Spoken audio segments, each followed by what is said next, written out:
Bugun biz sanuzelga mana bunday to'pli pol qo'yishni ko'rib o'tamiz. Kabel polga shunday tashlanadi. Mana bu termostatga ulanadi.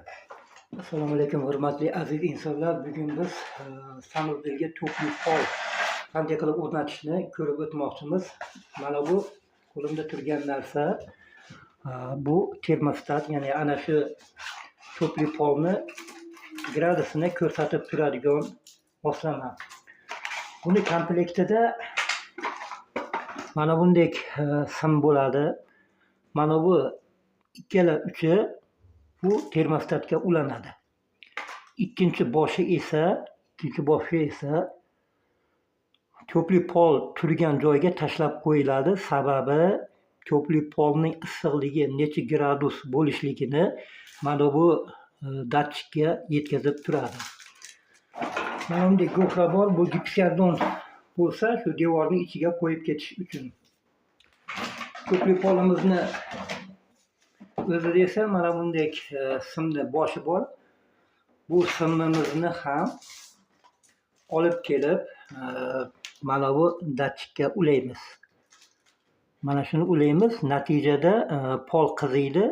Qiziganda mana bundan kelayotgan issiqlikni datchikka mana bu ikkinchi boya ko'rsatgan kabelimiz gradusini yetkazib beradi, ko'rsatib turadi. Mana gofradan mana bu ikkala kabelni chiqarib oldik. Endi buni devorning ichidan olib o'tamiz. Ikkinchi boshi esa mana bunday holatda turadi.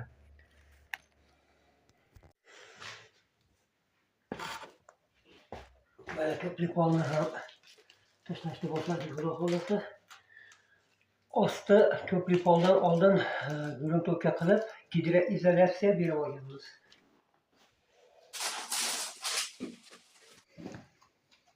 Mana endi esdan chiqarmaslik kerak eng asosiy narsalardan biri mana bu termodatchik, mana shu termoregulyator.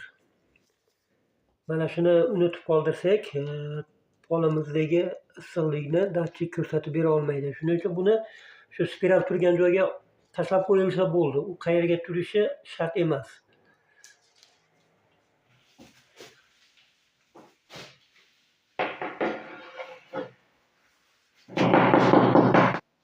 To'pli polni o'rnatib bo'lganimizdan keyin endi uni termo datchigini o'rnatishimiz kerak. Mana bu ko'rib turganingizdek birinchisi faza. Buni tekshirib olishimiz kerak. Ikkinchisi 0 bo'ladi. Ya'ni plus minus. Biz oddiy qishloq tilida aytganda plus minus deyiladi.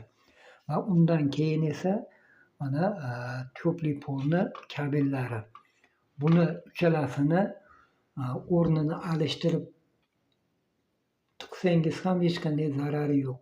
Mana 1-2 tuvuk 220 3-4-5 to'pli pol va 6-7 mana ba'zilarda yonida bo'ladi, ba'zilarda bu yerda bo'ladi. Yonidagi datchik, ya'ni issiqlikni ko'rsatadigan sim mana shu. Mana endi to'pli polni ulaymiz.